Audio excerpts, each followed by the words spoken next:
sampai memutuskan jalannya itu. Biasa jalan gitu. Sekarang udah jadi sungai. Akibat siklus. Jadi orang sekarang jalan. Jalan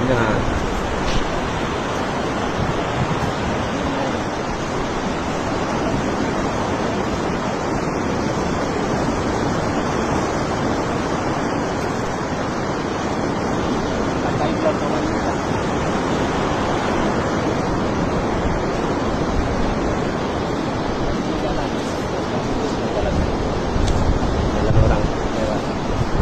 Ini tadinya nggak ada nih. Ini ombaknya lagi besar.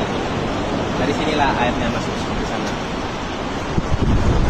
Jadi dia menenggelamkanlah tambak-tambak dan sawah-sawah yang ada di sana. Lalu jadi ini Selat Melaka.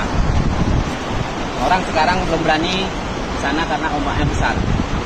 Ini lagi musim banjir, jadi makanya airnya agak keruh, kuning. Biasanya warnanya cantik nih, bisa jernih, kuning dia. Jadi banyak air sungai masuk ke laut sekarang.